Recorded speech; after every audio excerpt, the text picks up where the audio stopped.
We have formed a quorum. It's the appointed time.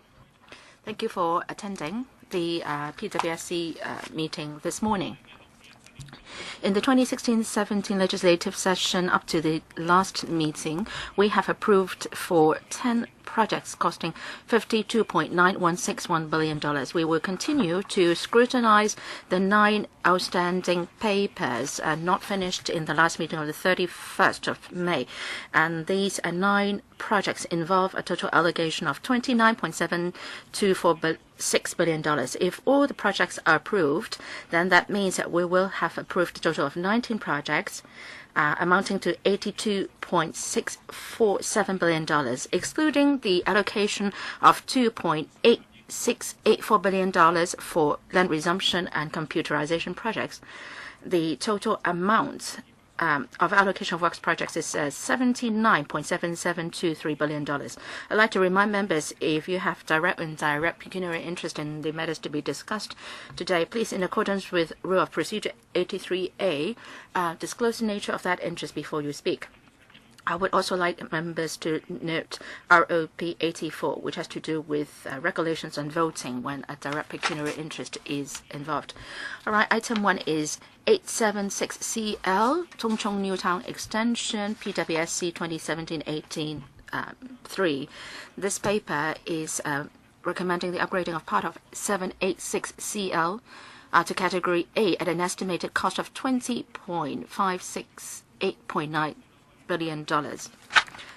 We have started discussing this paper on the 31st of May, so we'll continue with the discussion today. The government team attending is the same as that of last year. You've got a list tabled, so I'm not going to introduce them one by one. Total of 15 members have asked questions in the last meeting, and 5 of them have raised the second round questions. Okay, Ms. Tanya Chan, first round, 4 minutes. Good morning. There will be pleasure boats berthing areas, and we have discussed this at length as to whether there should be a water sports center to be established for public enjoyment instead of having a berthing area for pleasure boats. Now, after reading through the figures, well, I find the figures staggering. We're talking about pleasure boats, mechanical sailboats, and also converted pleasure boats. The number is 9,700. But then for the berthing booths, well, even adding in the Marine Department's facilities, we're talking about 2,300 berthing spaces only. So where are these several thousands of pleasure boats being parked normally?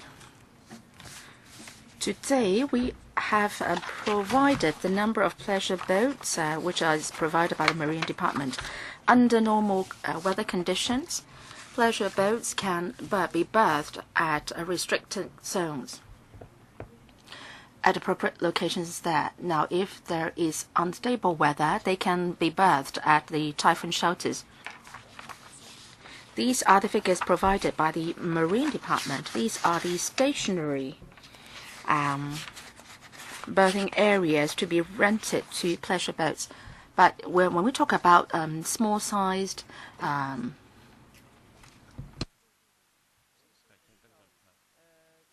sailboats, and they can be berthed at our usual berthing areas. Now, in your response to questions raised by Mr. Yu Sung Yim and also Andrew Webb, you talk about the non-dredged method and also deep cement mixing method for reclamation. I would like to know, for the non-dredged method, is this the same method used for the Hong Kong link in the Hong Kong-Zhuhai-Macau bridge? There is a collapse of the seawall. I mean, is it the same method being used there? So, Director, please. Mr. Lam, please. Thank you. In Tung Chung East, we are using the non-dredged method. it is the same method used in the artificial island for the Hong Kong-Zhuhai-Macau Bridge project, and it is also the same method used for the 3-runway system. As regards deep cement mixing method, DCM, well, the 3-runway system is also adopting the same method, DCM, to solidify the sludge layer. If I remember correctly, for the Hong Kong link, we are using the non-dredged method. Does my memory serve me right, Mr. Lam? Yes, they are also using the non-dredged method, but they are a bit different. For the artificial island, they will be using some rock piles and also the cofferdam.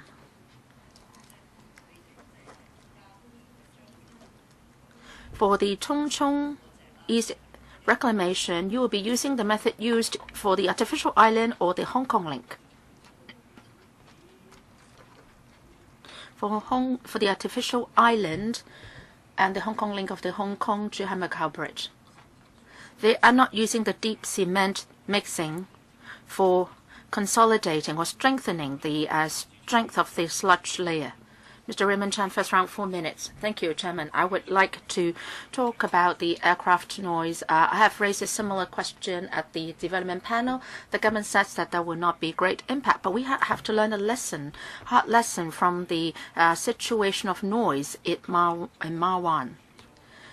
And something problematic came up. The AA and the Civil Aviation Department said that there was nothing they could do.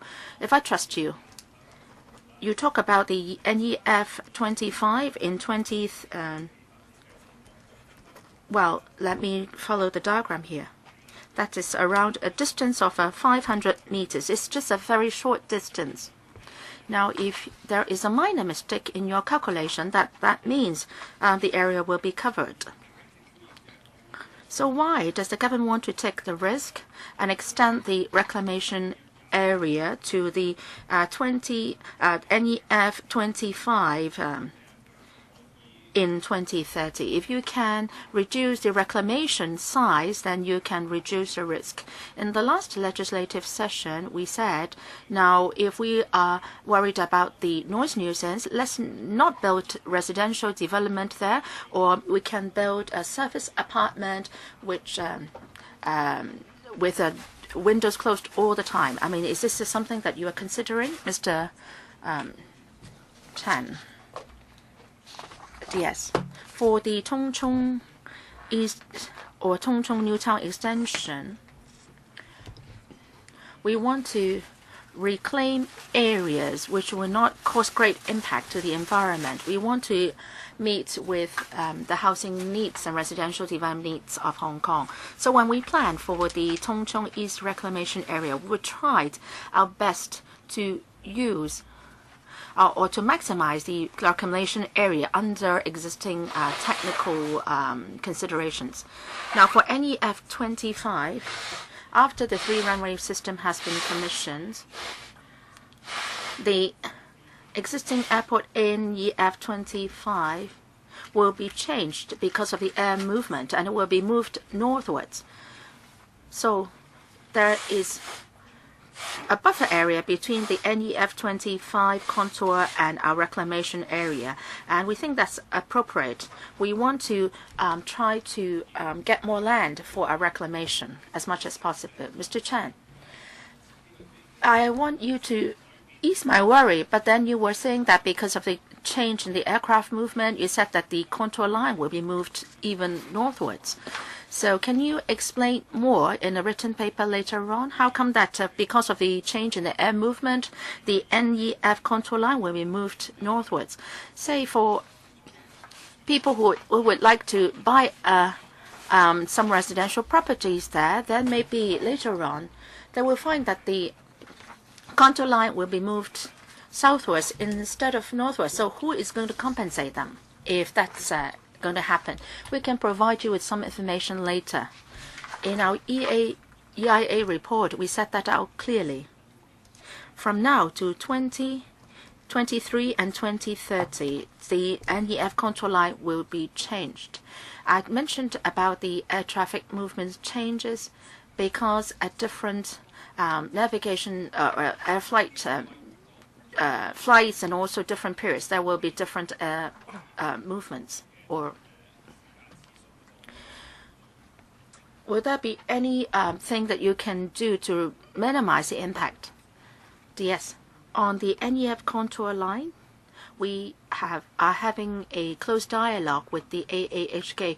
Our understanding is that they will continue to monitor the noise situation after the 3RS has been commissioned, and if needed in the future, after the population intake of the new town in Tung, we will still continue to communicate with the AAHK.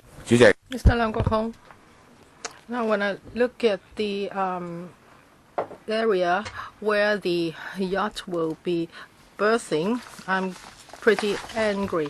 Now, I think the demand is low. Can you tell us what the demand is? Chairman, just now when I came back, I heard about the South China Athletic Association, and now they are pulling out from the Hong Kong Premier League. However, the government is still spending $8.8 billion on a new stadium, and the new stadium will be accommodating 50,000 people. What's the use of giving us all the figures?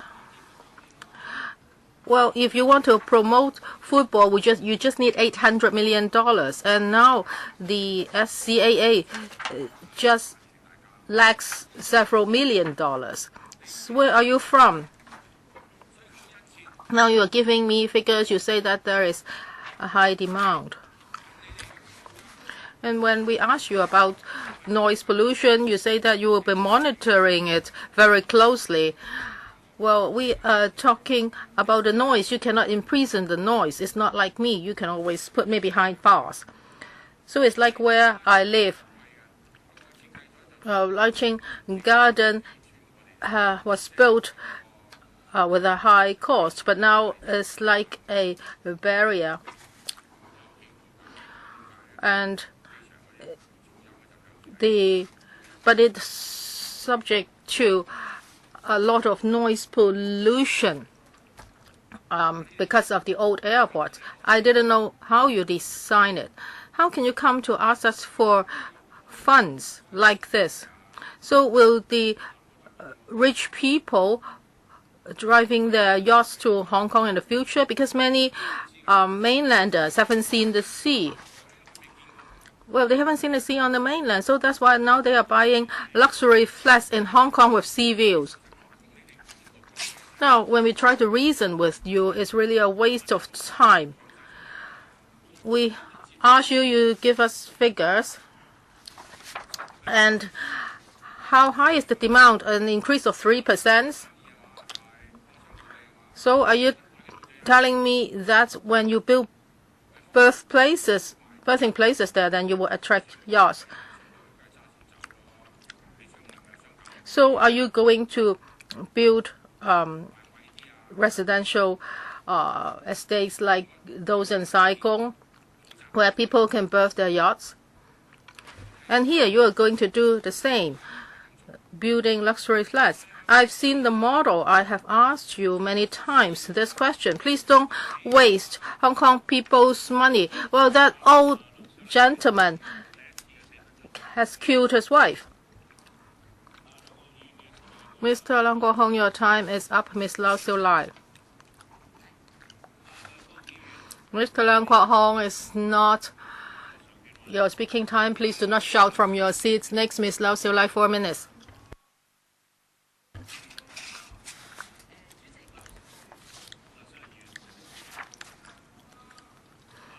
Mr. Lang Kwok-hong, if you keep on shouting from your seat, we cannot continue with the meeting. And now it's time for Ms. Lau Siu Lai to speak. Ms. Lau, 4 minutes. Please turn on the microphone for Ms. Lau Siu Lai. Chairman, I came in late. I don't know whether this question has been asked. I'm concerned about the new town and the ancillary facilities. Now on Lantau, we find that there is a serious shortage of hospital beds when it's compared with normal planning standards. I think there is a major shortfall. Originally, it's 5.5 beds for 1,000 people, and in Chung, we only have 1.71.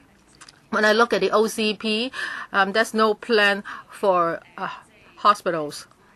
So what's the government's plan? When will you build a hospital there, and how will you do it? There is indeed an urgent need for hospital beds. A small hospital cannot provide enough specialties.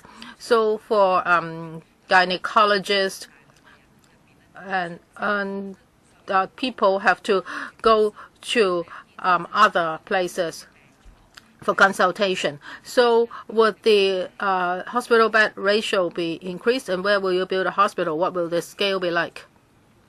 Thank you for your question, Ms. Lau. Now for the Tung Chung New Town and North Lantau, in terms of hospital, well, the service will be provided by the North Lantau Hospital, which is already operating. The hospital authority will look at its service provision plan for the whole of the territory, and then services will be increased for different areas according to the population. As for the North Lantau Hospital, next to it, we have reserved a site. If there is a need, this hospital can be extended, so we will have space for doing that. So can you give me more details? For the North Lantau Hospital, well, I'm talking about phase 1. The bed ratio is low. It's just 1.71. You cannot meet the needs of the residents. So if you move more population there, this bed ratio will further drop to 1.31. So will you build another hospital, or will you have a large-scale extension so that Lantau residents can enjoy a more appropriate bed ratio? Now, just now you talked about extension in general only. So we have to look at this from two angles. Now, when it comes to hospital service, now do we have enough land and space for it to extend? Yes, we do. Now we have reserved a significant site for the future extension of the North Lantau Hospital, and HA as well as D of H have been working on this. They hope that all the services can be provided by one big hospital. So Tung Chung is a good location for a central hospital. I just want to seek clarification. I'm not interrupting you. You are saying that a site has already been earmarked for extension. So that's for phase 2, right? But now you are adding another new town there, so the bed ratio will continue to drop. I understand that there will be an extension, but the population will also increase. I think the Deputy Secretary understands your question. As for healthcare services, yes, we understand Ms. Lau's views. We will reflect your views to the Food and Health Bureau. Can you give me a reply in writing? Yes, we'll do that after the meeting. Daniel Chan, second time, 3 minutes. I want to ask about the non-dredged method of reclamation. Can you show us some diagrams? Last time the seawall collapsed, and you provided us different diagrams and charts before and after the collapse, because we had a poor experience with non-dredge method. There was a seawall collapse, and another in another occasion the island shifted. So we were told that timing is critical. Now, because you have to allow appropriate time for the concrete to be solidified. So for non-dredge method, sorry, Chairman, I'm just an ordinary person. I want to ask about different types of cement.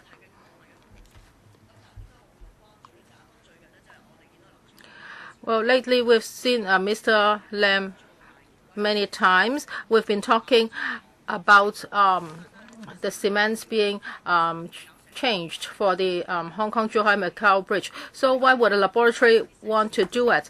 So it's quite obvious that it's because the cement is problematic. So if the cement is problematic, would it lead to a collapse of the seawall or seabed or seawall? Sorry. Now for the non-dredged method, the challenge is like this. Now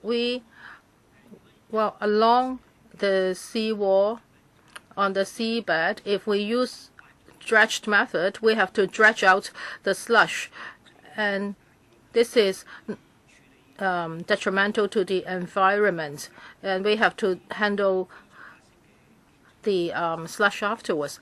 As for the non-dredged method, before building the seawall, we would consolidate the slush level, we would make it stronger. And the method is we would put cement into the slush layer, and then it will become piles. And through chemical reactions, the slush layer can be consolidated.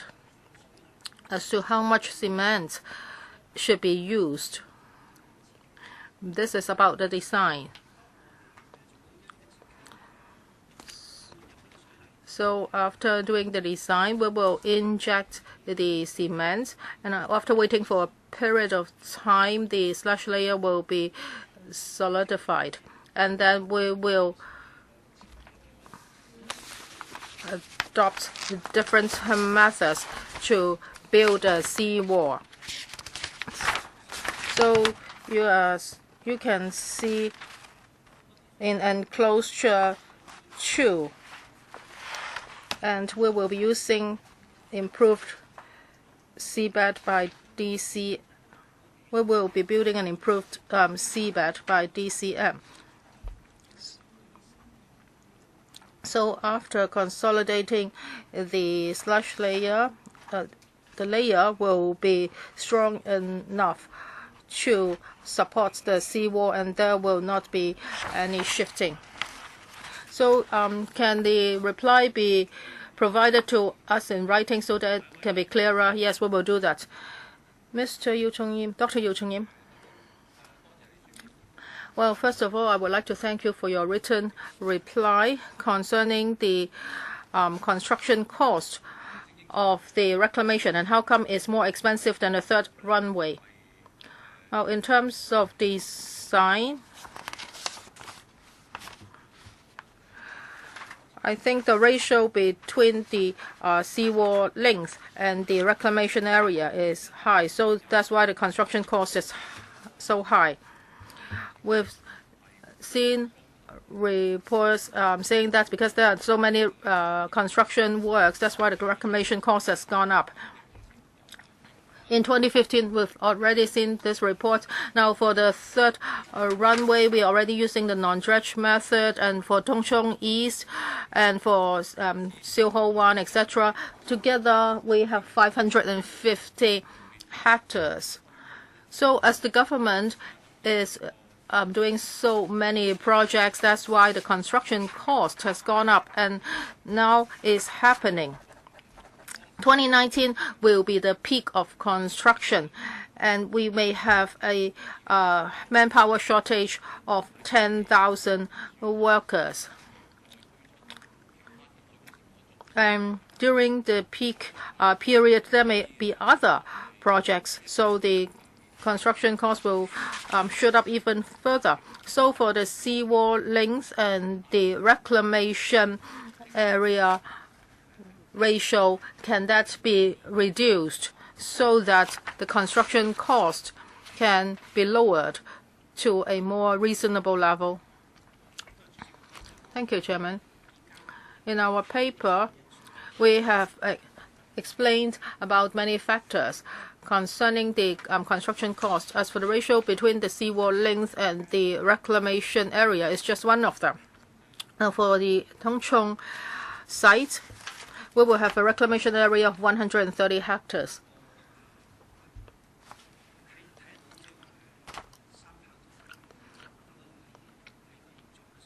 Well, the third runway's configuration is different from this one. So we will have to look at different projects. They have different ratios. We also mentioned that for this project, there are other challenges which are set out in the paper. Say, for example, in terms of the height restriction, there is also a limitation. I understand that there are other factors, but can you not change the design so that you can cut down on the cost? Because there is room for further changes, say, for example, the size or the shape of the reclamation area. Director, in terms of the reclamation area and the shape of the reclamation area, in our EIA report, we have conducted a study and assessment, and we think that the proposal now can meet with the future housing needs and other needs for other facilities. So that's why we came up with this proposed shape. Mr. Nathan Law, first round, 4 minutes. For the new town extension in Tung, I would like to ask about the housing ratio. The paper points out that for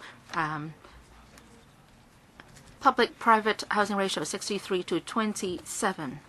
But then in terms of the area is 48 to 52. So the 37% of private housing would take up more than half of the size. So that's open to query.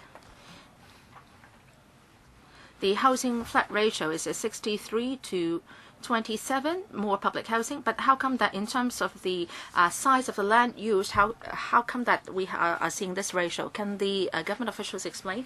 And also in the paper, it is said that the public agrees to a balanced development in terms of the public and private housing development to be proposed. So can you be clearer on how you are going to set up the ratio in the future? What is exactly the public opinion in that regard? Yes. Can I explain the public housing and private housing ratio for now? In existing ratio is 64 to 36. Mr. Law referred to the Tung East reclamation ratio. It's a 63 to 37. And in terms of the land area and the ratio, I mentioned that there are a number of factors involved. Normally, we would put public housing near to transport nodes, so the density there is higher. So as a result, the land needed for building the housing, public housing, is relatively less. And also the average flat size unit, private housing has a higher figure compared to public housing. So if we're talking about the same number of units, the private housing will take up a larger GFA than public housing. So that's why we have this land ratio. So that's why we have a half-half ratio in terms of the land needed for building public and private housing. You talk about the public opinion. They said that they would like to see a balanced development. So what do you take to be the public opinion? So are they suggesting that there should be a half-half ratio, or they are asking for more public housing than private housing? What is your understanding of the public opinion? I think your question is very clear. DS. Thank you, Chairman. We started the planning study in 2012 for Tung, and we have conducted 3 public engagement exercises. The public opinion is that there should be a balanced development in housing. So to our understanding, we should be following the existing ratio in Tung, and we should not be skewed towards one side or another. And last time we said we also took reference from the long-term housing strategy in providing public and private housing, and that is 60% public housing, 40% private housing. So what you meant is that your ratio has already taken into account the existing ratio in Chung, and that should be taken into account in your plans. Is that what you meant? Yes. In our planning, we want to have balanced community development. So in terms of housing ratio, well, say compared to the existing ratio in Tung and also the recommended ratio in the long-term housing strategy, we are adopting a 60-40 ratio. Mr. Andrew Wang. Second time, 3 minutes. Last time, the DP agrees to building more housing. I would like to follow up on Mr. Nathan Law's question. It's now 63-37, and it's a bit higher than the original ratio. For Anderson, the new development in Kowloon East, I noticed that there is this this pattern. This area is mainly purely for private housing. The reason being, in the same area that is there is already some public housing development. So the government would like to have a balanced development in the community and hence the private housing in that particular plot. Now applying the same logic here for, say, Tung Chung West. For Tung Chung South, it's all private housing. But then for the new development or new town extension, wouldn't you want to raise the ratio of public housing so that you can have an overall balanced ratio for the entire district? Is it the case that you're not mindful of other developments or other developments in the Tung Chung? Would you not raise the ratio to 70-30? Well, at least I think you should have a ratio of 70-30. Well, we asked a similar question. So can DS. Thank you, Mr. Wan, for your question. Mr. Wan is right. He mentioned the development at Anderson Road, and we are actually combining the development of Anderson public housing development and the Anderson Quarry Bay development as a whole. So the ratio there is 70-30 in terms of public and private housing. For Tung Chung, we are having a ratio of 63-37, and we want to have a balanced development there. And we are a bit higher than the 60-40 as proposed by long-term housing development. So from now up to the completion of the Tung Chung New Town extension project, there's still quite some time. So we will be allowing for certain flexibility in the future. Say if there are any changes in the housing policy and housing supply, then we will be flexible. Would you not consider it now, raising the ratio? I don't see a lack of private housing in Tung Chung. Conversely, we see a lot of private housing in Tung Chung, and there is little public housing in Tung Chung. In Tung Chung, there are now public housing developments in areas 54 and 56. So actually, over 60% will be public housing, and actually, in the future development, over 60% will be for public housing. So if needed, we will review the land use, and there is room for further adjustment in the future. Mr. Wu Chi-wai, first round, 4 minutes. Thank you, Chairman. The two colleagues referred to housing ratio. I must point out that in our discussion, it seems that the DS was saying that public housing means public rental housing only, but actually for public housing we can have a subsidized sales flats.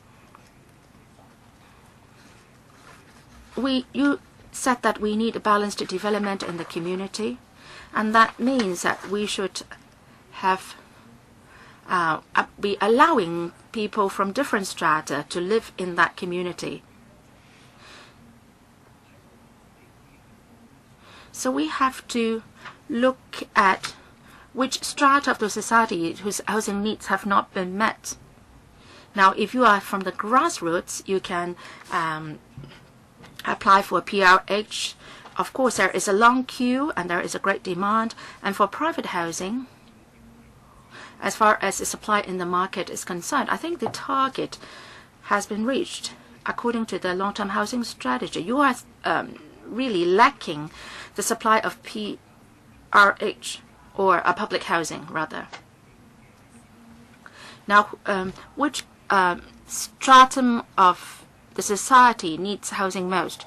And these are the people who are not qualified to apply for PRH, but they cannot afford private housing, which now costs around $20,000 per square foot. So they are looking for the government to supply more subsidized sales flats. So whether it's myself or Mr. Wan, we are saying that we have different income, different people with different income levels in the community. But going by the present information, we know that there is a shortage of PRH, and also at the same time, we have this group of people who have the greatest difficulty, and they can't wait for PRH, and they can't afford private housing. They are the middle income families. So shouldn't the government, in that case, increase the ratio of public housing versus private housing? And that means you increase the supply of subsidized sales flats. I must stress that. We are talking about Hong Kong property for Hong Kong people. We're not talking about, say, properties in Kai Tak, which are selling for $20,000 per square foot. So, DS, can you meet the needs of this group of people who can't afford private housing and who are not eligible for PRH? Mr. Chen, thank you for your question. For the new town extension in Tung, in terms of the private housing ratio, we did a planning study in 2012 and 2016, and we've come up with a ratio based on results of that study, and we also taken reference from the long-term housing strategy. Well, there is a shortage of 50,000 units already. We understand that. We want to strive for funding as soon as possible to commence the reclamation works. Now, it will be quite a long time before really the land is available for building housing in the reclaimed area. And in the interim period, if there is any change, say in the housing policy and also the targets of housing supply in different housing, so there is room for us to adjust the ratio. And we can undertake that. If there are indeed such changes, we can adjust the ratio. Well, how is the adjustment mechanism like? DS. Going by the long-term housing strategy, well, the demand situation will be reviewed every year, and a new supply targets will be proposed. And based on this target, the Development Bureau and the THB do have a mechanism to take care of that and to sort of reallocate our targets so that we can meet with the targets, the latest targets. Mr. Lam Chek Teng, I would like to follow up on an earlier question about your birthing areas. I see the information paper provided by the government. In 2016, it is said that taking into all types of boats, there are 9,748 boats, and the percentage rise is 3.9%.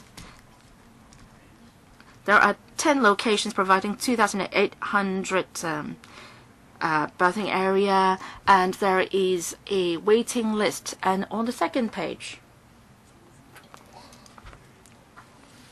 it is said that the government hopes that there would be appropriate locations or for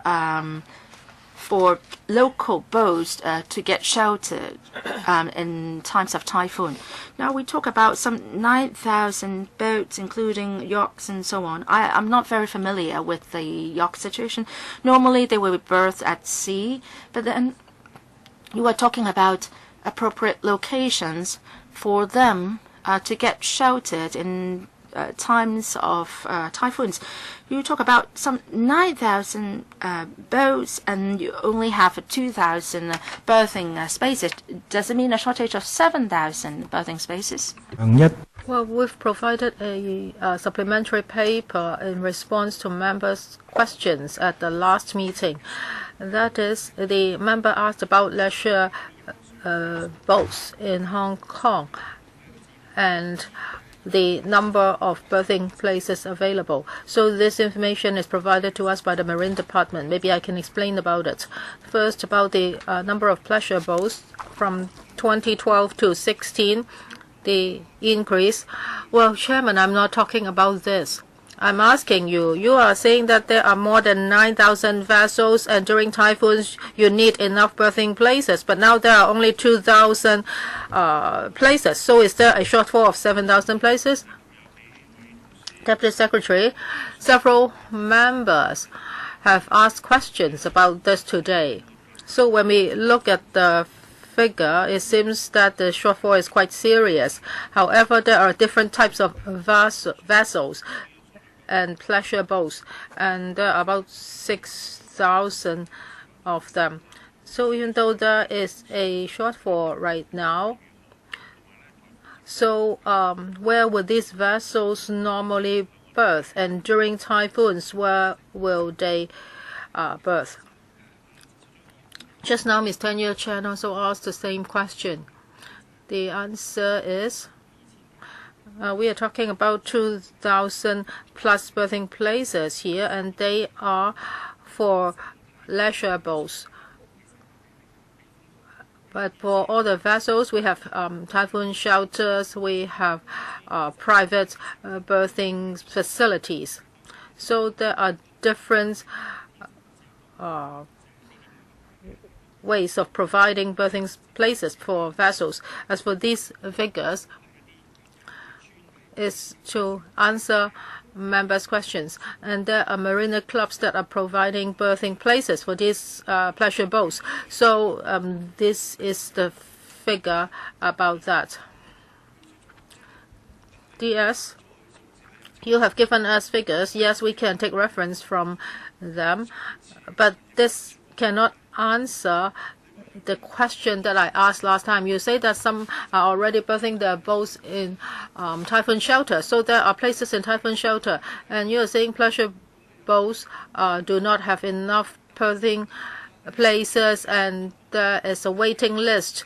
And how long is the waiting list? You are not telling us. So your paper doesn't give us a full picture about the shortage of yachts berthing places. You're saying that during typhoons, they can be berthed in typhoon shelters. So are there enough typhoon shelters? So are you not contradicting yourself? Well, can you give us another paper on this? Now you are clearer about our concerns. So can you tell us how you solve the problem now, and if there is a shortage, what will you do? As for typhoon shelter, it's a different concept. It's not berthing places for yachts. Next, Mr. Holden Zhao. Thank you, Chairman. Just now I heard the government talking about the North Lantau Island hospital. I think we reached a consensus in the past. That is, for the North Lantau Hospital's operation, the problem is there are not enough specialties. I have talked about this many times at the district council. Now, for kidney problems or other problems that elderly have, or that the elderly have, or urology, renal problems, they have to go to harder hospitals. So there are not enough specialties in this hospital. They do not have enough manpower.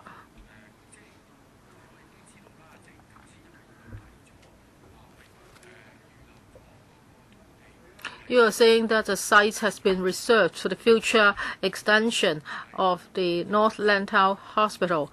However, manpower problem is the first issue that you have to address. If you do not have enough manpower, how can you provide specialty services? At district councils, we've already been talking about this. We have been asking for specialty services for a long time. So if you do not have manpower, how can you provide that? So first of all, you have to deal with the manpower and specialty problems. Otherwise, you cannot carry out the extension. The residents are very concerned about this. At district councils, we have discussed this many times, and this is why I want to highlight it here. Thank you, Mr. Chow, for your views. Yes, we've heard your views, and we will talk to the Food and Health Bureau as well as DHA. Okay, no supplement. Next, Ms. Lau Siu Lai, 3 minutes. I would also like to follow up on the hospital issue. Just now, we've asked the administration to provide a paper, and I want you to give me more details. For example, will you be providing more specialties? The residents are saying that there are not enough specialty services, and when will these services be available? Well, would you only provide such services after population intake? We need a timetable, and will there be a phase 3? Now, I'm very concerned about the commissioning time. Now, for public housing residents, they have been making a lot of complaints. They think that the government is absurd. Now, every time it's like this. After population intake, the government will gradually build facilities. So when they first move into a new estate, they do not have any services. So we have looked into this, and we find that this is a miscommunication among different government departments. So before people move in, you should build elderly services, kindergartens, primary schools, etc. So for this development, would you speed up your pace so that when residents move in, you already have such facilities? For example, and the Edison development, you are very slow. As a result, some schools have to take up 3 times the students they can serve. Well, Ms. Lau, thank you for your question concerning hospitals. Now we will talk to the hospital authority and the Food and Health Bureau about the timetable for the expansion of the North Lantau Hospital. Well, for the hospital's extension, is not directly related to the development of Tung Chung East. As for the Tung Chung New Town extension and the ancillary facilities, at the moment we have reserved enough sites for such facilities. So when we develop new towns, we will talk to the relevant departments. We hope that we can have a timetable coordinated so that when people move in, there are facilities. I want you to be clearer. Yes, I understand that sites have been earmarked, but you told us that you need to have the plans, and then you will talk to NGOs, etc. It will take several years. So this time around, would you talk to the NGOs as early as possible so that you can provide the premises to them as soon as possible? Yes, for premises developments and the provision of services, I think we really need a coordination mechanism. At the ESC, members have just approved the funding for building an office for Lantau development, so I'm sure the work will be done better in the future. So the facilities will be provided upon population intake, right? I think the DS has given you a clear answer. That is, they will do they will try their best to do a good coordination job. So when it comes to reclamation, last time I already asked about it. Ms. Tanya Chan also mentioned that. Now for the EIA,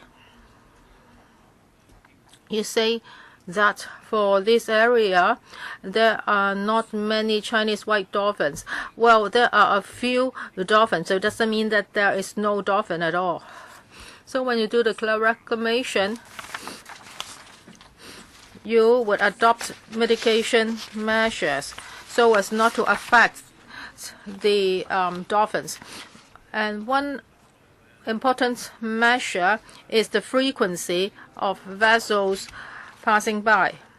But you haven't told us clearly how you can reduce the frequency of vessels. And there will be 2,000 tons of fuels which will be transported here.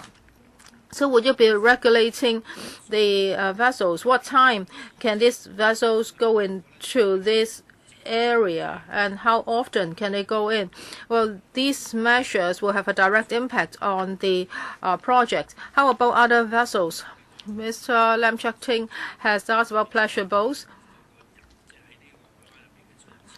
but he hasn't asked about the frequency of these vessels. But however, the number of registered vessels is already as much as 9,000. So would they affect the ecology of this area, in particular the life of the Chinese white dolphins here? As for the EIA,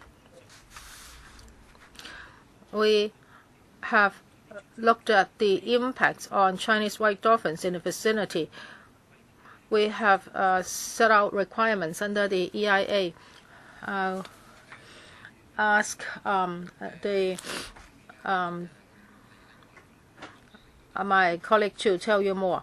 Now, for the EIA, there are several reports. For example, reports from the AFCD and a study concerning 3RS and Chinese white dolphins. Now, before the construction, we will be building slush barriers so that suspended particulates can be separated. Now, can you tell us how many Chinese white dolphins are here? According to the EIA, there is only a small amount. What do you mean by that? You can say that it's quite rare that they come here. Now, if there are just a few dolphins, it's different from no dolphins. So what is said in the report? In the report, it is said that it's quite rare. Even though it's rare, it means that they are still there. I think 3 minutes are not enough for me, Chairman. Well, can I ask them to give me a written reply? Then I will not take up too much of your time. Next, Mr. Wu Chiwai, 3 minutes. I am not interested in delaying this reclamation project. However, when you talk about land uses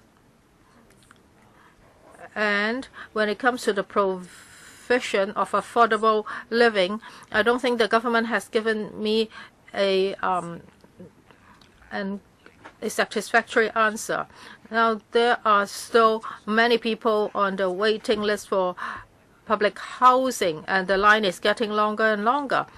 So you have the responsibility to provide enough housing. As for private housing, in accordance with the long-term housing strategy,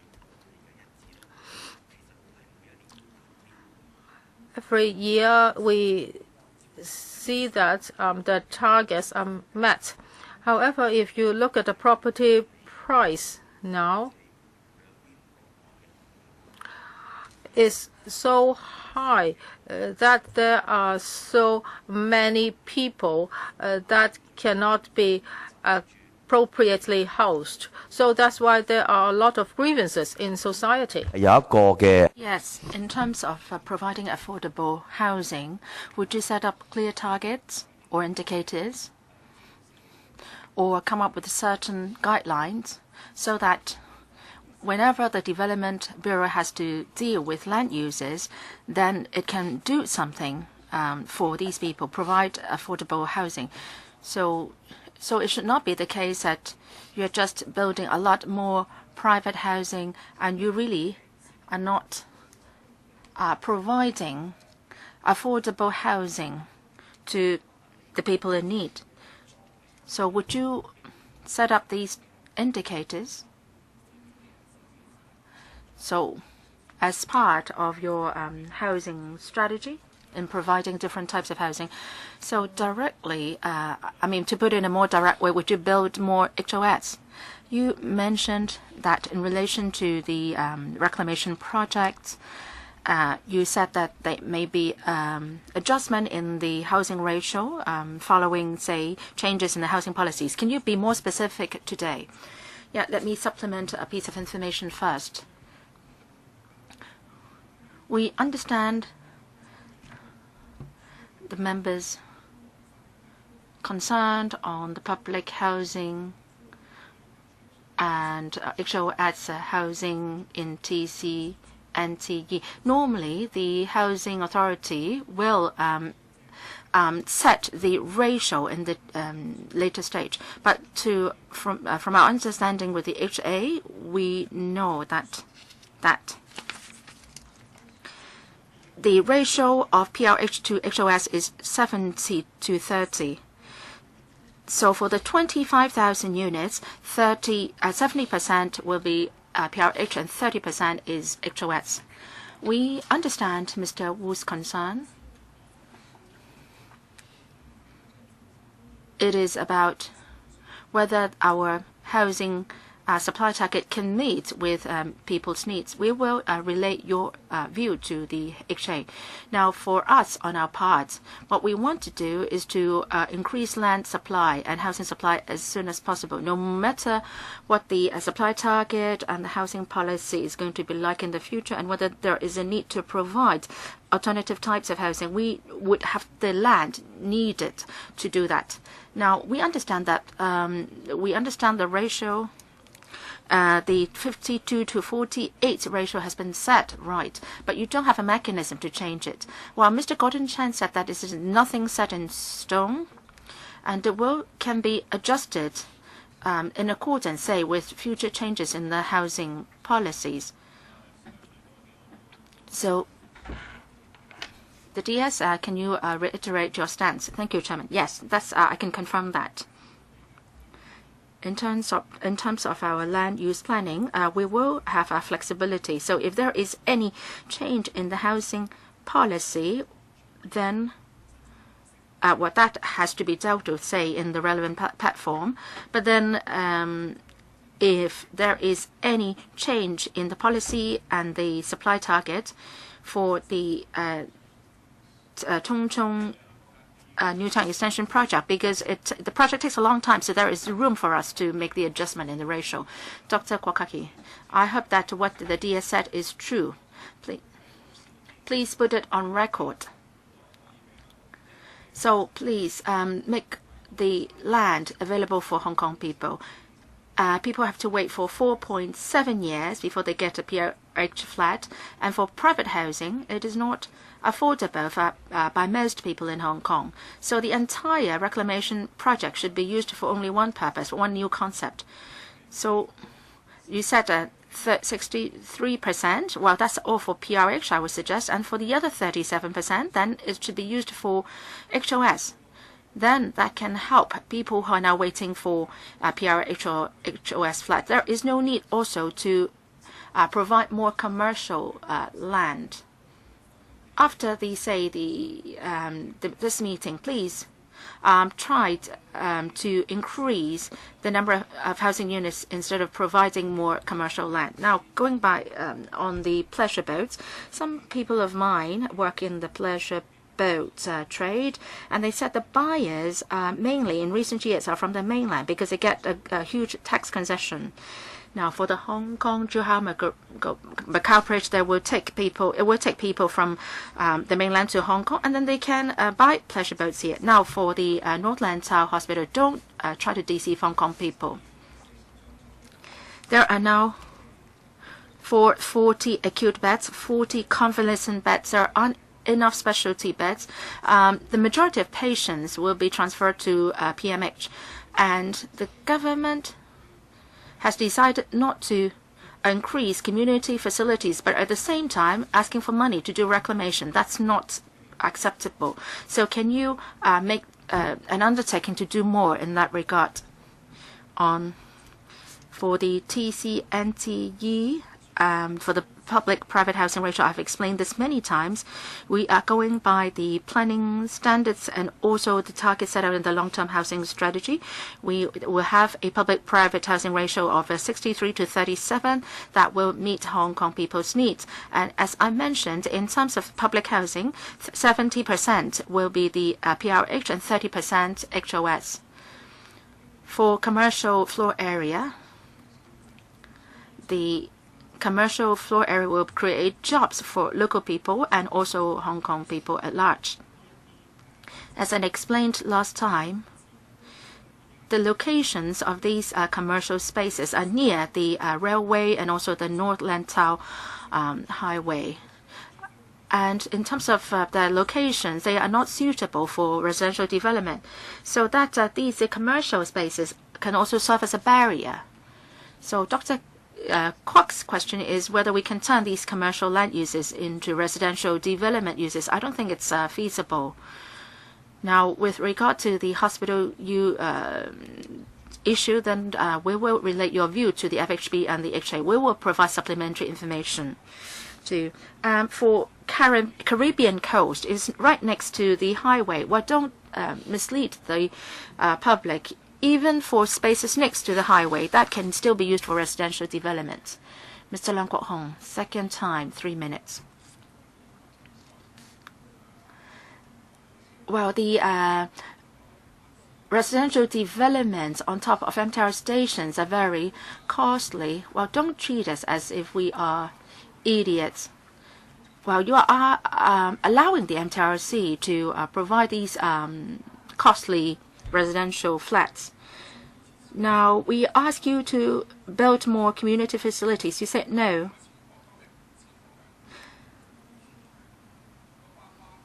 The old gentleman, why did he kill his wife? Because he's got no money. Not enough social workers. Even we've got social workers, they're not helping them. Who are you? How come that you be so callous? We don't have enough berthing spaces for pleasure boats. Mr. Chan?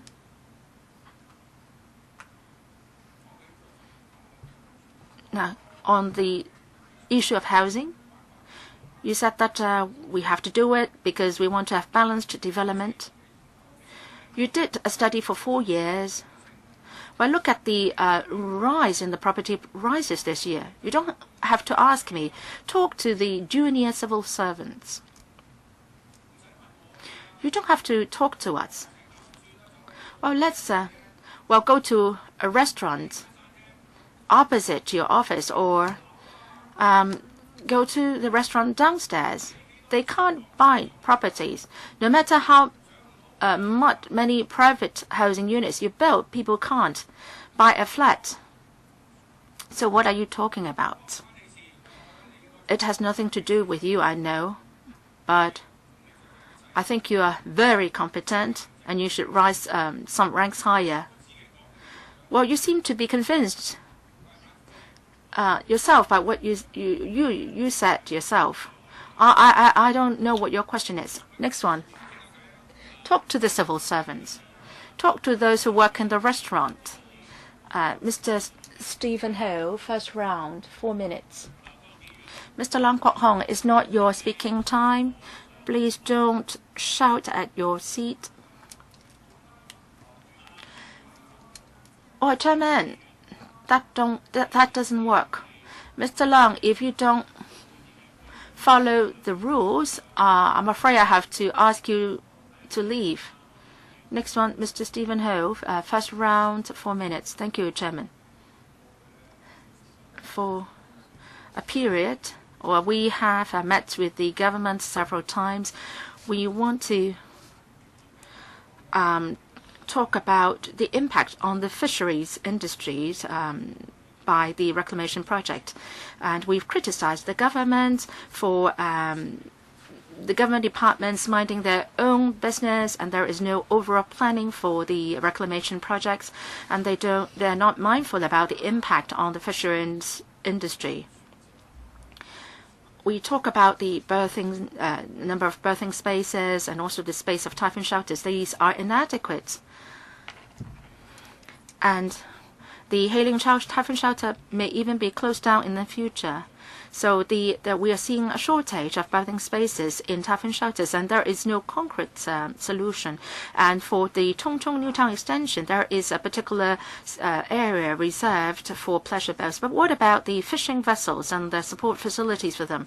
For fishing vessels, they need not only birthing spaces, they need markets, they need stores, and so on. Though we have to look at all these as a whole. But the government department said that they are mindful of their own area and they don't have any plan. So even if you are not providing this in the Tung New Town extension, please provide fishery support facilities in other areas. So if you don't identify solutions for the problem, then every time when the paper comes to us, I would be asking the same questions. It would be difficult for me to support your proposal for works. So any response? Yes?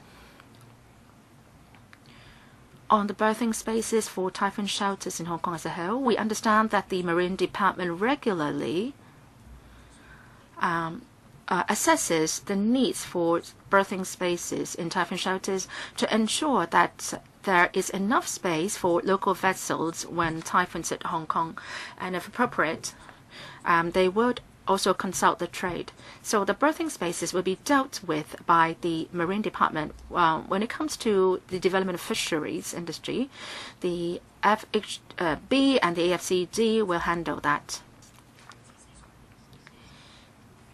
If there is land use needs for supporting fishery industry, then we will dovetail with their plans. We understand that there are different views on the pleasure boats berthing spaces, and people are asking for, say, sports water sports center, and also the fisheries industry is also asking for berthing spaces in times of typhoon. So we would be considering all these views. It will be still some time before the berthing spaces will be completed. We will take on board your views, and we will come up with concrete plans for further consultation with you. There will be a new office for developing Lantau in the future. So please take my views back to them. Now, maybe as a whole, for the whole of Hong Kong, there might be enough berthing spaces. We have to be mindful about the needs of the fishermen. You can't ask someone from NT West to berth their vessels in NT East. In the several typhoons in the past, In some typhoon shelters, the berthing rate was over 100%, and for some fishermen, they even have to berth their vessels on the mainland. And actually, we are using the resources on the mainland now. So please don't treat this lightly. Don't say that you would hand over the task to the Marine Department. Well, there has been really a delay of 3 years of a consultancy report being done by the Marine Department. Next one, Mr. Andrew Wan. Third round, 2 minutes. I will be very brief. I'm not happy with the answer just now. The administration said that we will consider it when we go back. There was this vague promise. They said that we will be mindful of the demand and the housing policy in the future, and we will see what we will go. That will be flexibility. Now you're already not following it. It's not 60-40 now. So at the moment, why can't you give us a more concrete promise? At least give us a promise. That is, you will go back and review it now. You just give us a very vague promise. That is, if in the future the needs changes, we will look at it again. I hope that they can give us a more concrete answer. That is whether they will go back and think about it again. And for the yacht club, many members asked about enhancing water activities, and they haven't given us an answer. And during typhoons, can fishing boats berth here? Well, these needs do not contradict each other. So will they plan it now? Well, they have just given us a very vague promise. It's worse than a bad check.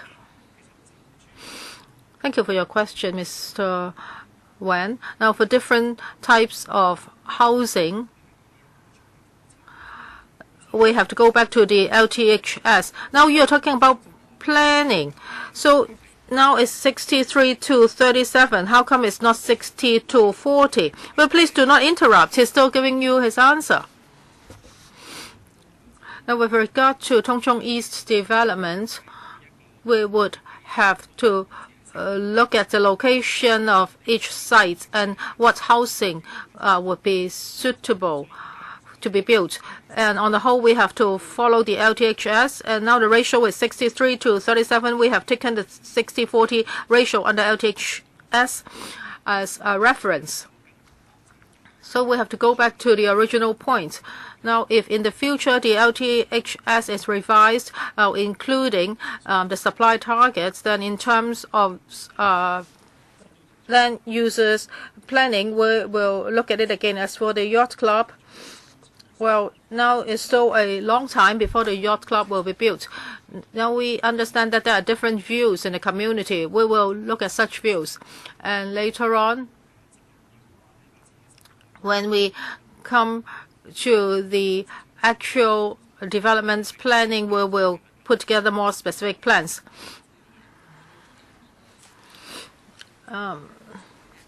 Ms. Alice Mack.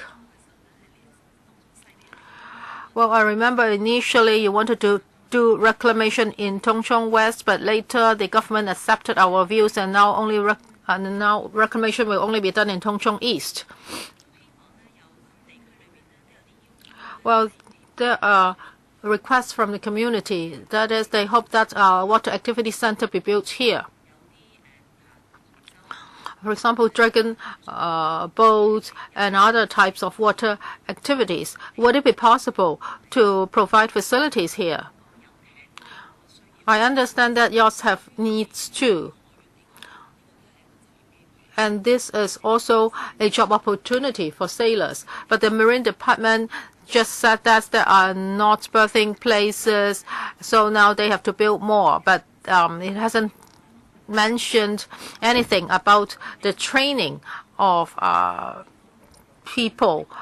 So how about software development? I think the training of sailors is also very important. Please relay our views to them. And also, thirdly, about the railway. We understand that there is a huge demand for housing. And if this area is to to be developed as soon as possible, then you can move people there early. However, they don't just survive there; they need a livelihood. But the MTR station won't be built so soon. Of course, I hope that there can be a seamless transition. When people move in, there's already an MTR station. Is there a possibility of doing that? Now, for the yacht club developments, yes, we will talk to the marine department and the relevant departments. As for water activities, we have an advantage here because we will have quite a long promenade, and there will also be a berthing area for yachts. We've heard views saying that this advantage should be used further so that other types of water activities can also be carried out here. For example, dragon boat rowing, etc. And also Mr. Ho Chun-yin talked about the needs of fishermen. So we will be looking at this. We hope that water activities can be carried out along the promenade in the future. So we will give these further considerations, and when we have more concrete ideas, we will consult the stakeholders and the district council. How about the railway station? We will ask Mr. Lam Sai-hung to supplement. As for MTR station, the MTRCL is now, well, actually in January 2017, it started studying the construction of Tung East and West stations. So THB and MTRCL will be looking at this. We hope that the studies can be finalized as early as possible so that the stations can be built. So when will the stations be commissioned? Can the completion date be advanced so that when people move in, they can already enjoy railway service? According to the Railway Development Strategy 2014, for Tung Chung West Extension Line and Tung Chung East Station, the completion dates will be 2020 to 2024. We are still moving towards this target. Tanya Chen, 2 minutes. I would like to ask about the Eco Shoreline. Earlier on, CDEE briefed this to me, and I commended them. Now, it's good that you are going to build an eco shoreline, but you are going to spend more than $100 million on it. Now, we do not see many diagrams. However, I've seen some pictures on newspapers. I think you should also provide such information to us on your papers. And you have looked at Australian experiences. I have found one myself. Robin talked about this, Sydney Metropolitan Catchment Management Authority. This is a report on environmentally friendly seawall. And there are 3 experiences cited here. They are man-made seawall, and they are near an estuary. And I want to find out more. Where is the river? And how about mangroves? Now, rivers can bring about nutrients to mangroves. So where will the nutrient come from in the future? How will our mangroves get the nutrition? I don't think you will put fertilizers there. And how about the tidal area? Is it suitable for the growth of mangroves? If you don't have enough time to answer me, please provide me with a written answer with diagrams. As for the design of Eco Shoreline, well, we will build a tidal area artificially so that a more appropriate habitats for natural lives can be provided. As for the cost and the details, I would ask Mr. Wong to answer you. Please be succinct. As for the eco shoreline, there are several types. First, mangroves. Second, eco brick shoreline. As for eco brick shoreline, the total area is 15,000 square meters, and it involves over 3,000 eco bricks. And we need to put the bricks there artificially, so we need manpower cost. And at low tide, we will lay the bricks. So when it comes to the actual construction, we are subject to a lot of limitations. So on the sloping seawall, we will be putting on such eco bricks. So there are two designs. One is eco bricks, the other is mangroves. So can they give us an answer in writing? Yes. Just now, Ms. Chen asked you about mangroves and whether there will be enough nutrition for them and where are the rivers. Yes, we are also very concerned about the supply of fresh water and salt water. We find that this site is an appropriate place for that. Mr. Jeremy Tam, in the paper, you haven't told us what the sites will be used for exactly. I'm talking about the town planning board's planned land uses. But now at the OCP, I've seen more details. So has the town planning board made a decision on the OCP? Deputy Secretary or District Planning Officer? Yes, you are right.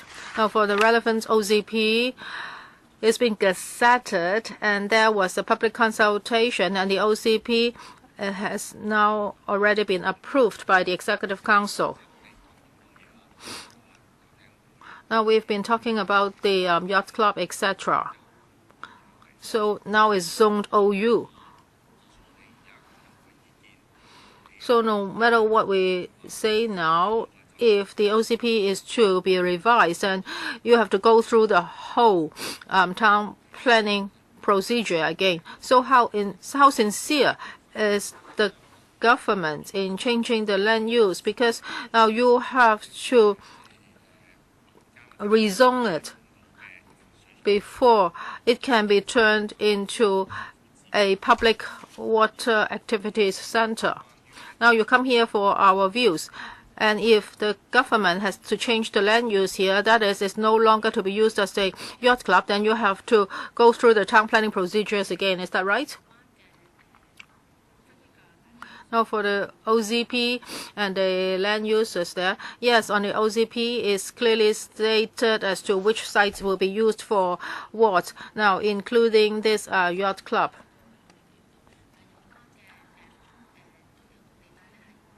However, for the land use zones, there is a certain flexibility. Now, if there's a yacht club there, there are also other ancillary facilities and water activities and vessel maintenance activities are also included. They are always permitted.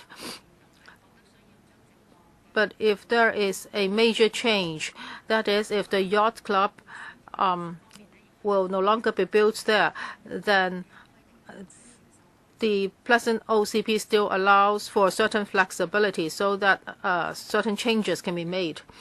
Now for the pleasure boats berthing places, you have changed the berthing ratio. So would you have to revise the OCP, Ms. Tam? As for the berthing area, is outside the OCP, is on the sea. In the future, as to how many vessels can be berthed there, they are not subject to the restrictions of the OCP. I would like to ask about the OCP again. Now here, for open space, you have local open space and regional open space. Why is there such a difference? And why in the OCP these have to be highlighted? And there's a difference between the dark green and the light green areas. Why is that? Now, under the town planning ordinance, OCP will be gazetted. And for open spaces like this, there are no differences. We call them open space. But in our more detailed plans, that is for our proposed development plans, there are some differences. According to the Hong Kong Planning Standards and Guidelines, it is stated that for a development area, we would have to look at the population, and then we will decide on the amount of leisure facilities to be provided. So we'll have certain standards for local open space. The usual ratio is 1 to 2.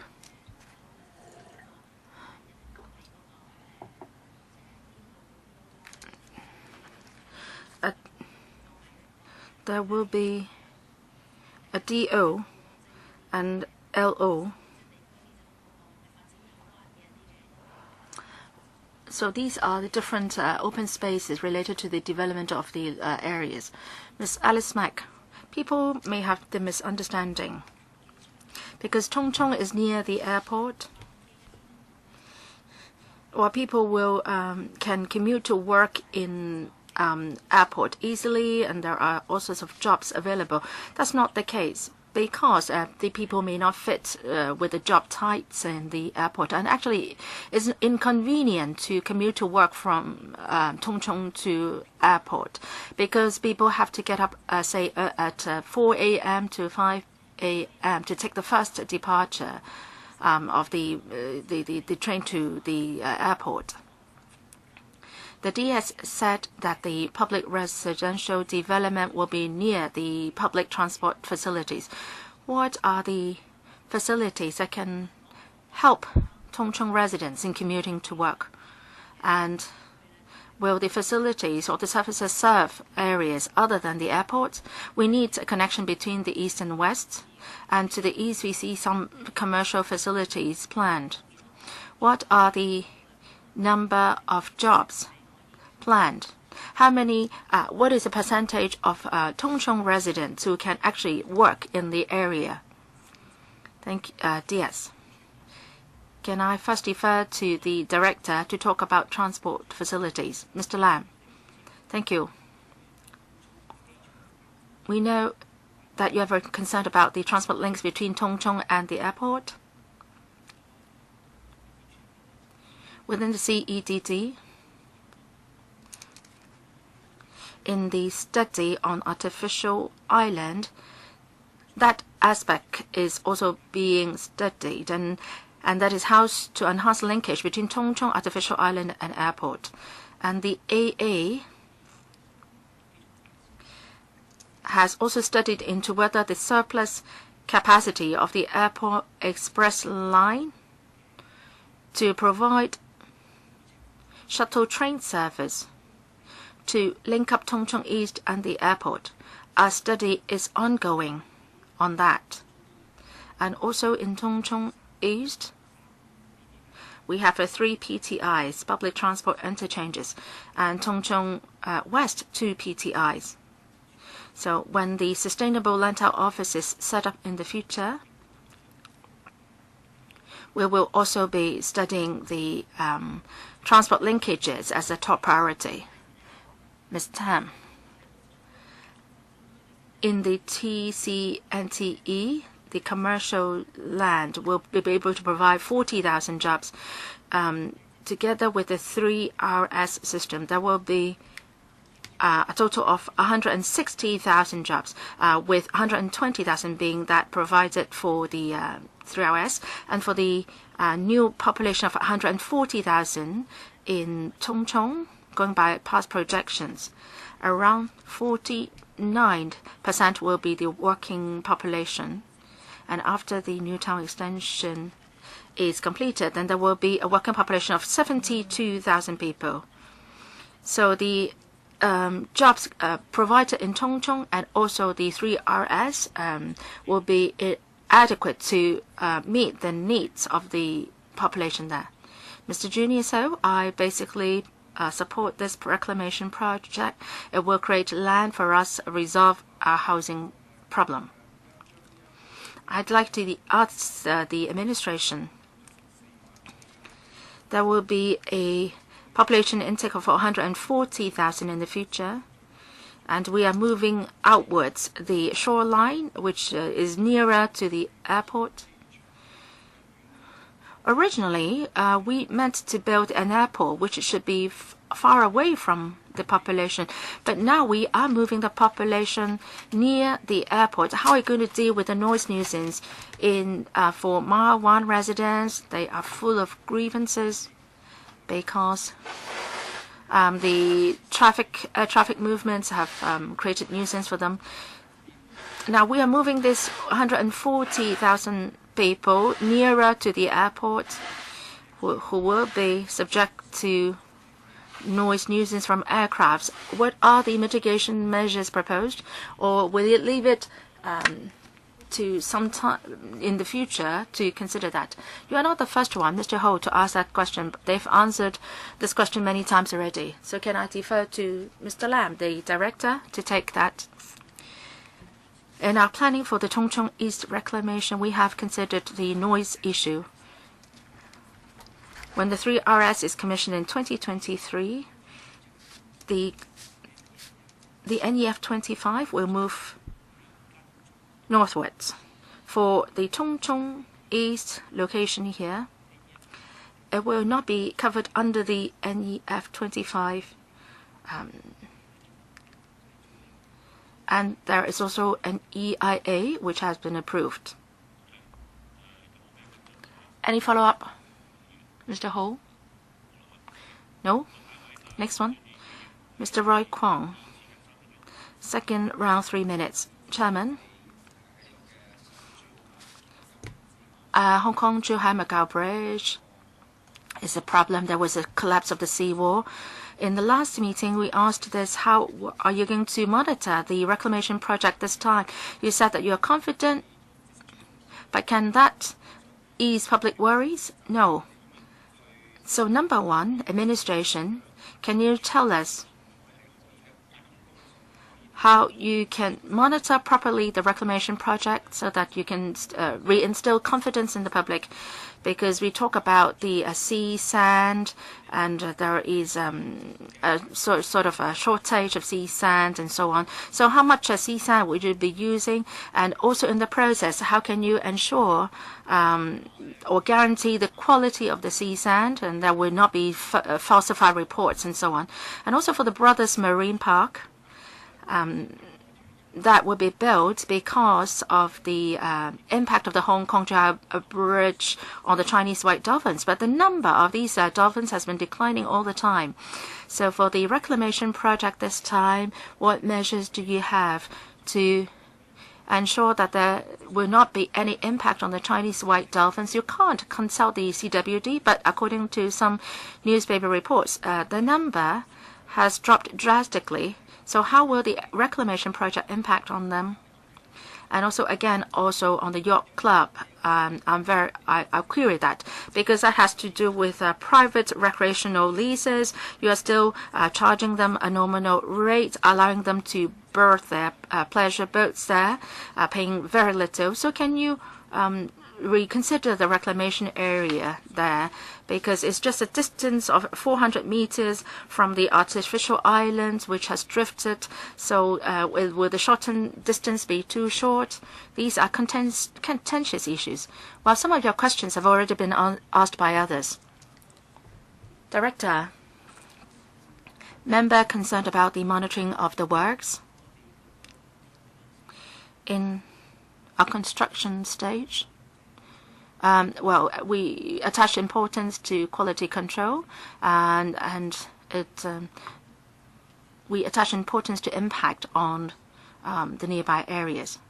So we will have the silt barrier installed first, and we will put a cap on the amount of fill every day, and we'll monitor the water quality on a daily basis. We will be testing the quality, the sea sand for their quality to ensure that it is a proper.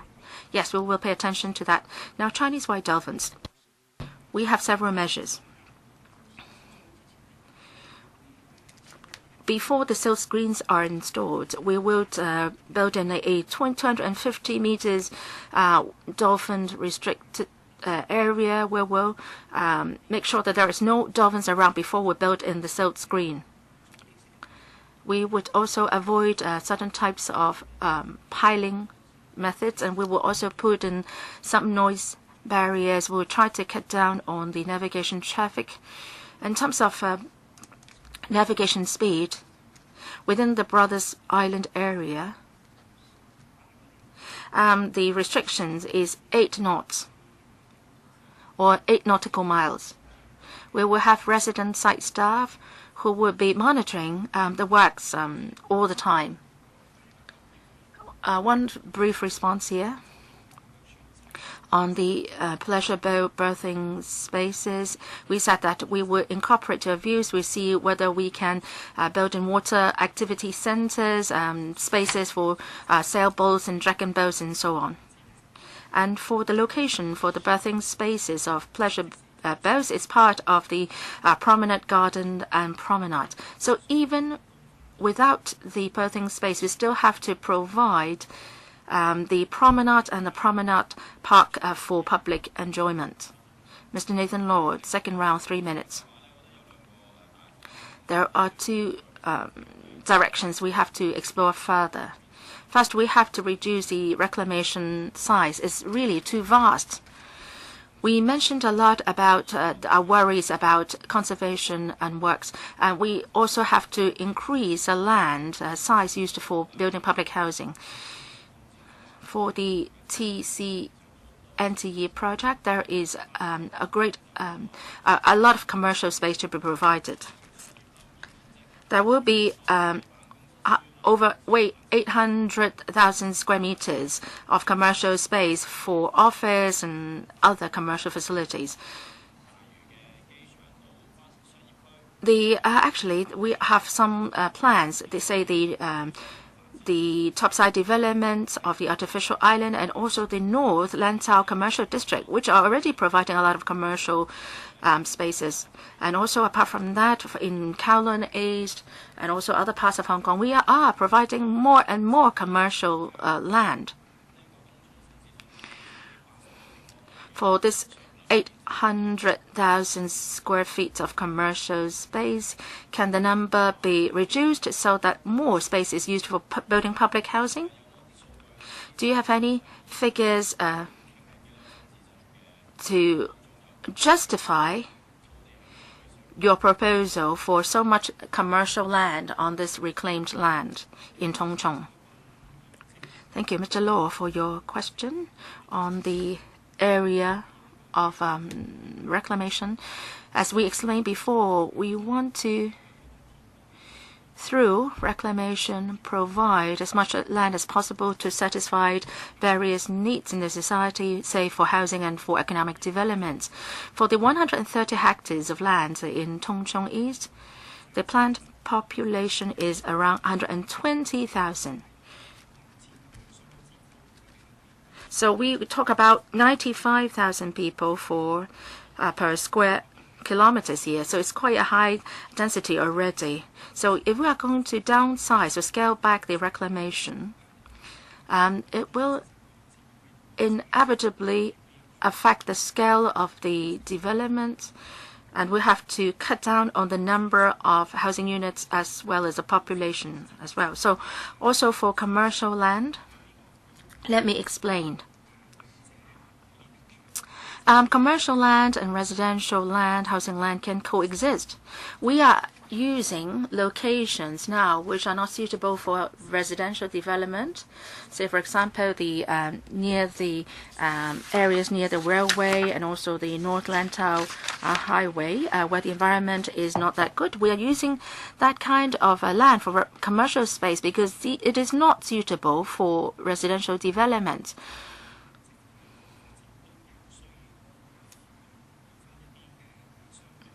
Hong Kong as a whole needs commercial space for our development, including, say, office space, other commercial facilities, and also hotel development. Can I be given a written reply later on? Commercial spaces are being provided all over Hong Kong now. So can you give me some figures to justify why we need 800,000 square meters here in Tung? Mr. Raymond Chan. I would like to follow up on the transportation of fuel.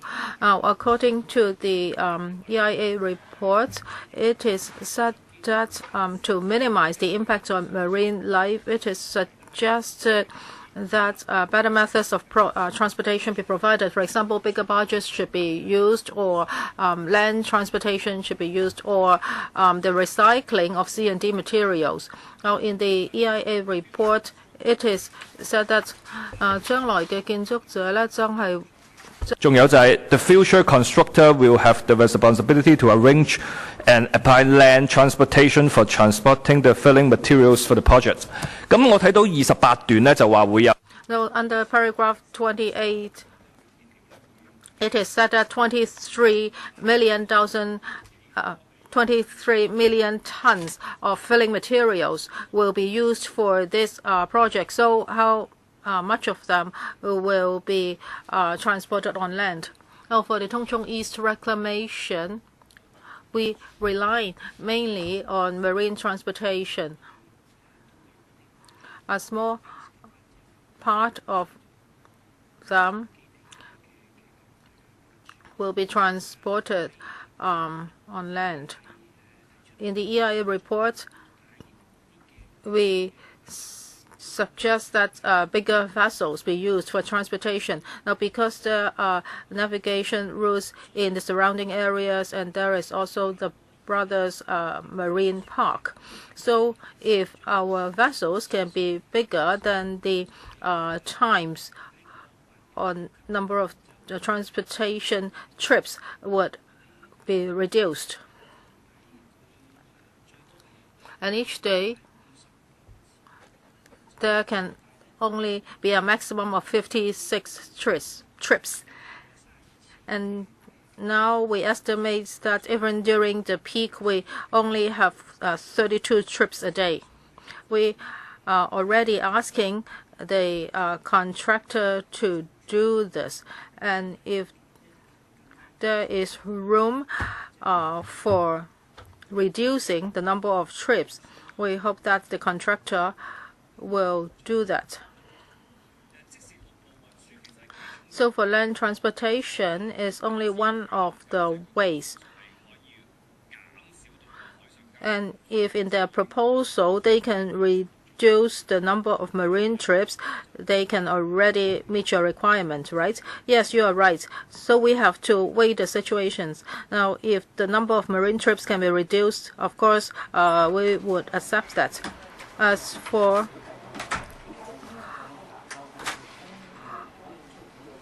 reclamation closer to the land, we would also use land transportation. Mr. Adiji,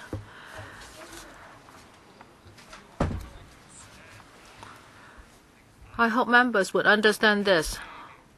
That is what kind of process is meant by a reclamation. Now, for reclamation, we are using public money. Now we are putting in $20 billion, and also there is environmental costs. Then you will create some land. And the land should be a bigger public resources. I have made some calculations. Now we are going to put in $20.5 billion. According to the information the government provided to us in Tung Chung East, there will be 38.2 hectares of land for sale, and the plot ratio, if it is 4, and if the price is $10,000 per square foot, and the government will eventually get $152 billion. So the government is now putting in $40 billion. And when the government sells the land, it gets $152 billion. Now public money is used. So does the government think that we can be cheated easily? Because the government is making a fortune, and during the whole process, the LegCo has no say. After the land is created, how will the land be used? And for the money gained, how will it be spent? The LegCo has no say. So this is the core of the issue. Now you are spending so much money on reclamation. So when you sell the land, you should just recover the cost. Then the remaining land should be used in public interest. Now, do you want an answer from them? Yes, I want to know how they do the calculation. Now you are making a fortune. How come you can continue to cheat the public like that? Mr. Edigi, I have already asked the DS to answer your questions. If you keep on speaking, how can he answer you? Do you want him to answer? Yes, I want him to answer me. Mr. Thomas Chen. Thank you, Chairman. Mr. Chu, I think you are just expressing your opinion about the allocation of public resources. Now, when we develop land, in particular, when we build new towns, this has been the government's practice. That is, it is regarded as a public works project. We will farm the land, we will build the basic facilities, etc. So all these will be funded by public money. In the future, if some lands are used for private development, then we will follow our practice. The money we get will be put into the government's treasury, and then there will be central allocation. Ms. Lau, 3 minutes or 2 minutes. Well, I'm also very agitated. I've been waiting for a long time. Just now, Mr. Chen answered a question concerning hospital, and that worries me. I say that how come there's no hospital there? He said that's the North Lantau Hospital, and then he said that the North Lantau Hospital has nothing to do with this development. But there's not enough beds. How can residents live there? We are concerned about people's livelihood there. Now you have to understand the whole development. When residents move in, there's no hospital. So you really have to talk to the FHB. So for North Lantau Hospital, you must have a phase 3 development because you need to have enough beds. Or in this new development area, you should build another hospital. Otherwise, you are cheating people. You just want to allure them into moving there. And point number 2, I hope the chairman would not respond on their behalf. Now, after your coordination, what will happen to the social welfare facilities? That is family centers, schools, elderly centers, etc. Will they be commissioned at the same time when people move in? So otherwise, after people moved in, there are a few years that they wouldn't have any services. As for community services, with reply to that question just now, that is where we'll do a good coordination job so that with the population intake appropriate services will be provided. We will be following up with other departments. As for the North Lantau Hospital, Well, I was saying that because now we are applying for funding for the Tung Chung East extension, and it's not directly related to the extension of the North Lantau Hospital. But we will follow up with the HA and the FHB on the extension of the North Lantau Hospital. Holden Chow, 2 minutes. I would like to follow up on transport. Now, for Tung Chung East Station, it has to be built as soon as possible.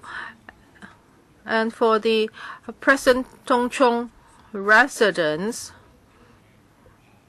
they have a lot of problems about the existing Tung Chung line, because in the morning they think that the service is not frequent enough. At the district council level, we have talked to the MTRCL. MTRCL says that for the peak hours, the capacity is not saturated yet, so they do not have a plan to increase the frequency of train service. On the 19th of April 2016, MTRCL submitted a paper to LegCo on the upgrading of the line. They said that only by 2026, the signaling system of the Tung Chung line will be upgraded. So I would like to ask the government, shouldn't you be talking to the MTRCL about the upgrading of the signaling system and the enhancing of frequency? I think this has to be done as soon as possible. Well, in the past, they have been saying that the patronage is not enough for it to increase the frequency. But in the paper they gave to us, they said that during peak hour, the utilization rate has already reached 85%. So I hope you can urge MTRCL to upgrade the signaling system as soon as possible, and the frequency should be increased. Yes, in 2016, the MTRCL has given you a paper.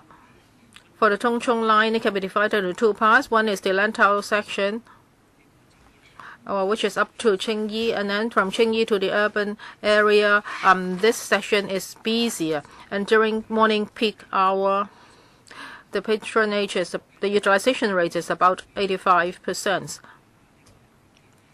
Now we will continue to talk to the MTRCL and see if there is room to increase the frequency of train service.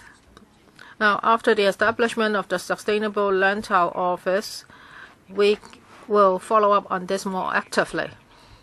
Next, Mr. Michael Tian, 2 minutes. Thank you, Chairman. Mr. Lam, I would like to say it once more. When you develop an area, you don't just need bricks and mortar. In particular, Tung Chung is more remote.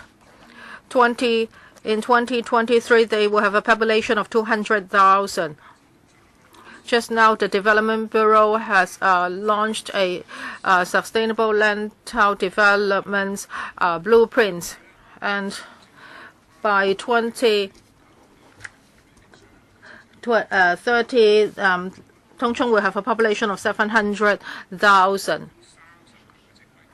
And it is said that 300,000 jobs will be provided in Tung Chung, and it will be great for people living in Tung Chung to take up such jobs. But now there are only a few bus routes, and if the road continues to be congested like that, you cannot add bus services. And I've always said that for the airport express rail, sometimes it can be laid idle, so you should increase the frequency so that more passengers can be served. Now, I would like to ask you one more time. If you want me to support this reclamation project, you have to solve this problem. Now, because there will be 200,000 people living there, there should be a loop line service.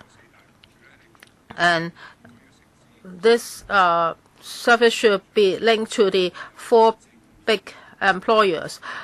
So how would you answer me? That is, there should be a loops service, making use of the idle time. Now, for the airport authority, it has looked at this issue, that is whether the idle time of the airport express can be used for shuttle services. They have conducted a study. In May, they have submitted the study report to the THB. Now the THB is looking at the report. Well, from the engineering point of view, the hospital authority's proposal is acceptable. Now, when it's compared with the construction of LRT or another railway system, the work will be less. And we understand that the residents there are very concerned about the linkage between the airport and Chung. So we will continue to follow up on this with the THB. Now, the next meeting is on the 10th of June. That's this Saturday, and we will adjourn this meeting now. Thank you for attending.